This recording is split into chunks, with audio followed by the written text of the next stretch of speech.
Okay. We went to the Amritapuri Ashram a couple of weeks ago in India. Visited Amma. What did you see? First of all, Amma is a professional hugger. She has hugged over 30 million people. And when we went to hug her, you can see that there are people with clickers counting the hugs that she is providing. In the ashram, we saw the highest number and concentration of white people in our 2 months in India. We did indeed. How did you find the white people that were in the ashram? They look normal, but you know that they went to an ashram and they spend there months every time they go. Some people go for 20 years and spend every year they spend 4 months or they spend 2 months in the ashram doing, I assume, nothing. Everything is run by volunteers, so they volunteer in the kitchen, they volunteer to clean, I guess. And they wait for Amma to give them a hug once in a while. They can get a hug once a week, is the policy, but apparently some people get more often, some people get less. One woman said that she's excited enough to see Amma and be close to her. She doesn't need to be hugged every time. The hug itself, we spent maybe 3 or 4 hours waiting to be hugged. The hug itself was of okay quality. I have received better. So what happened during the hug? Like, what did she do? She was chanting in my ear. She was saying, "Medwalis, Medwalis, Medwalis." Medwalis meaning? A honey cake. Ukrainian honey cake. Oh my god. Not sure why that was relevant. That's what she said. And you can't hug her yourself, you can only put your head against her, and then you need to put your weight on the chair that she's sitting on. But yeah, the darshana takes hours. Sometimes she takes 14 hours to do all the hugs. So I assume that after 14 hours of people hugging you, it might become difficult.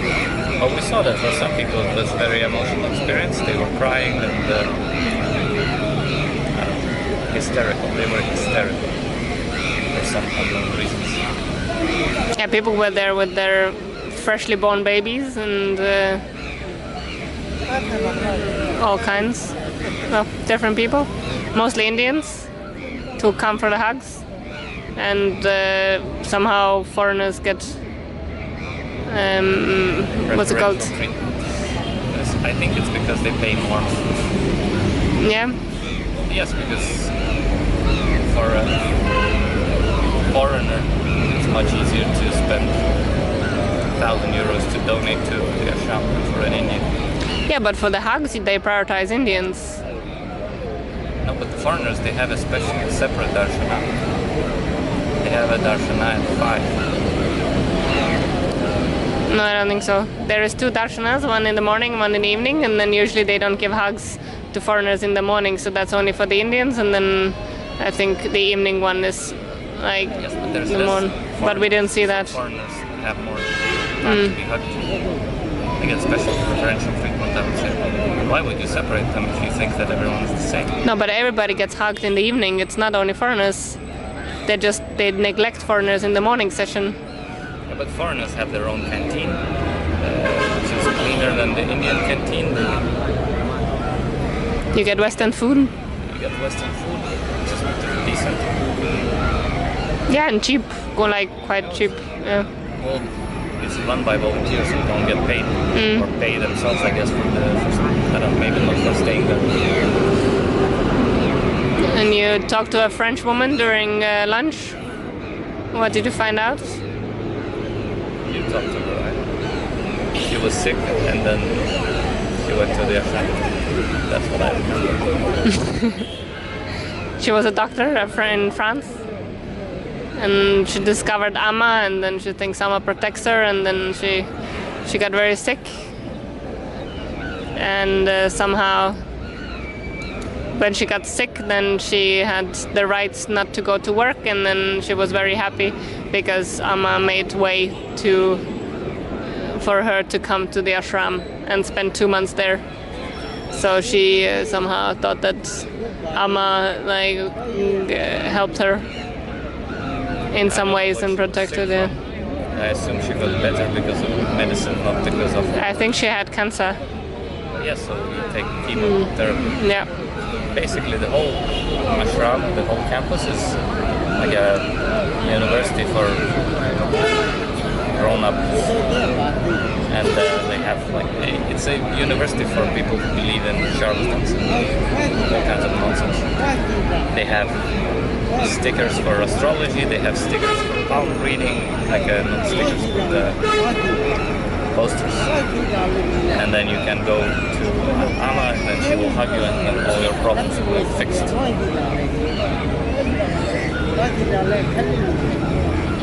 Yeah, and there's full families there. Yeah. I talked to the one boy, I think he was like 12, 13, he was helping on the lunch service to give food out to the people, what they ordered. And he said he's been living there for 6 months already and was very happy. He said he's getting homeschooled. And we saw quite a lot of children. And they get special stage when Amma comes. She kissed all of them, no? Yeah, they started with hugging all of them. Yeah. And you helped out during to carry tables? Carry tables. Do you feel like you've contributed to the greater good? I wouldn't call religion to be a greater good, so I contribute to the religion. That's and what do you think about Amma herself? She seemed better than normal priests, religious figures. But overall, the construct itself is negative, so just better among the bad people. Well, we heard from the people that she sleeps on the floor and doesn't have a bed or anything, and she gives everything away that she receives, so that she doesn't at least have 14 Range Rovers or something, and whatever she gets, she gives away. And we saw a lot of Amma shops and pharmacies and hospitals, and she has her own university or something to... Instead of funding the university, just the university, fund the charlatans, and then on top of that, some of the money goes into the university. And they also fund, whatever, alternative medicine, which is not medicine. And they fund the religious preaching. Luckily, I think they also have a normal doctor on campus. I think there was a sign for it, that there's a doctor's office or something. Yeah, but the doctor, it's like the doctor you talked to, the French doctor, she might have the training, but you don't know what kind of, even doctors are affected by religion, and they might be selling. So you go to the doctor's office, and instead of giving you proper medicine, they will say you need to cut Amma. Yeah, people were probably worshipping, and it was only white people singing, because there was the chanting during the hugging, during the hours, and then it seemed like it's only the white people who are the choir, sitting on the floor in front of her. So overall experience, would you go back to the ashram? Do you think it was a... I have seen the ashram. I don't need to go back there. Did you find it an interesting experience? It's an interesting experience, yes. And it's a pretty disorganized experience, but it was interesting. Yeah, the waiting was very long, and you need to get a token, so you need to be there early. But then the foreigners somehow get down prioritized, so the token didn't really work for us.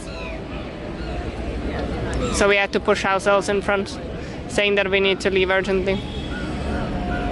But it was an interesting experience. Yeah, definitely. It's good to do that in India, I think, to see what the life is and how the white people are worshipping.